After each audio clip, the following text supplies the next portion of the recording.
now. Can you believe it? The show can be drafted now. Not that it will. Not that it will. A special comeback episode of Good Evening Tonight. Episode 17 was a very special but confusing episode. I don't know if you guys saw, but it was on April 1st. Are we familiar with April Fool's Day here? Yes. Good, you guys have heard of it. My parents hadn't. And so when I said it was our last episode ever, they took that to heart. They thought, wow, is everything okay up there? But actually, it's not the last episode because we're back tonight, so I'm sorry to disappoint you guys, but I'm gonna keep at it. My parents love me very much. We have a very exciting, happy episode for you tonight.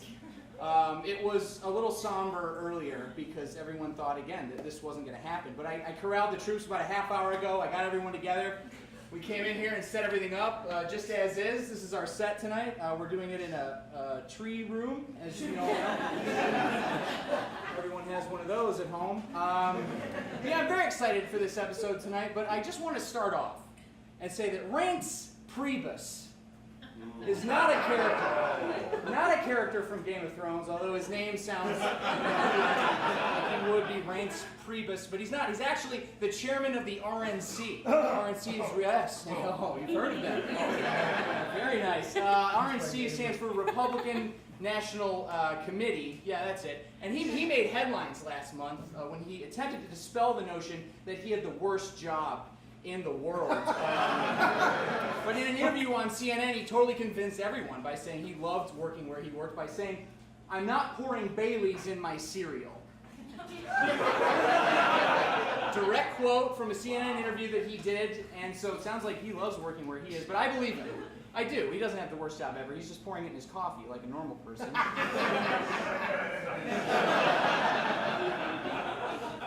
We've all had those days. Pretty nice place to work, RNC. You can drink on the job. That's nice. The Olympics are approaching. Are we all familiar with the Olympics? Another thing we stole from the Greeks. They're approaching. So participating countries are beginning to release images of the always anticipated closing ceremony uniforms. This is always a big deal when they release these. Here's Canada's. Yeah, that's actually Sweden's, but that's pretty nice. Looks like if the Avengers were crossing guards. I like it. Here's the next one, which is Korea's. Yes, it's South Korea's, not North Korea. South Korea's. I don't know if they're coming actually this year, but South Korea, it's really nice. They actually invented a fabric with bug repellent in it inside the fabric, so it'll repel Zika virus. So that's very cool and innovative. It's true. No, that's not a joke. That's a thing. That's a real thing. Here's another real thing. Here are our uniforms, and it's an appropriate response. They are always designed by Ralph Lauren, but critics complain he may have gone full wasp this time. You never go full wasp. But designers promise that the uniforms will lead to victory in many competitions, such as croquet, yachting, secret pill addictions, and microaggressions, which should be good. I'm sorry, sir? What? Lying. Great. Excellent. Good point. Speaking of white people, sports journalist Bomani Jones appeared on ESPN wearing a shirt with the word Caucasians. In the style of the Cleveland Indians logo last month. As you can imagine, this got a few people pretty upset. Many of them took to Twitter to complain that this was offensive and it should never actually be a real team, basically because baseball is boring enough as it is. So. Topical. Gotcha. Ted Cruz dropped out of the presidential race this week. Yes, I have every Facebook emotion about this. I'm happy, I'm sad, I'm angry, wow. That's a good one. But before he lost in Indiana, he attempted to recreate a scene from the classic basketball movie Hoosiers. During a rally in Indiana, he was quoted as saying, "That basketball ring is the same height here in Indiana as it is in New York. Basketball ring." Now, I think he meant basketball hoop, but Cruz is well known for these gaffes. Like just last week when he ended his campaign, he said, "You got to know when to throw in the large absorbent cloth." We'll miss you, Teddy. Yeah, we'll miss him, yep.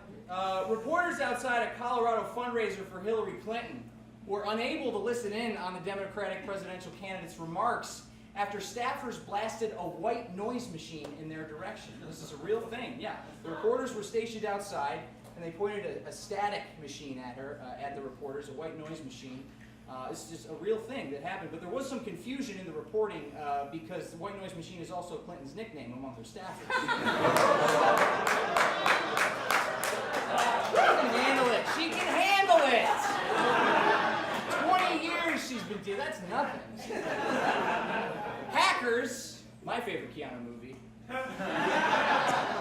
But the other kind, hackers in the UK found a bug in the code of the Domino's Pizza app that let them order unlimited pizzas without paying any money.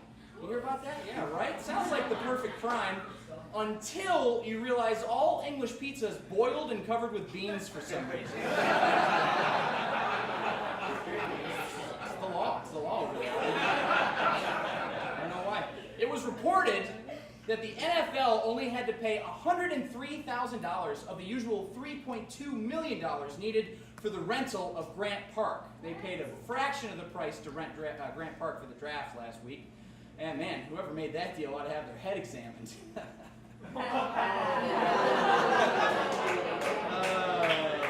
Which one? Concussions. Oh, man.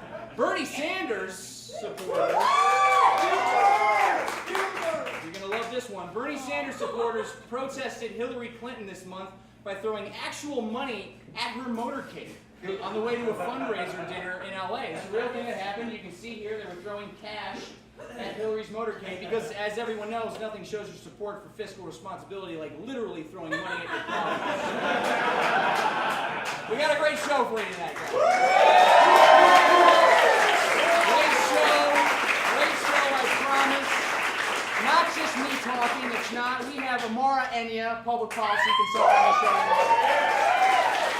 Very exciting. Sam Bailey, Sam Lee, if our names are Sam, are here tonight. A very special report from our correspondent Tim Barnes. And a musical performance by Om. Which is French for really good music. But first, we're going to play a little game that we have patented here on Good Evening.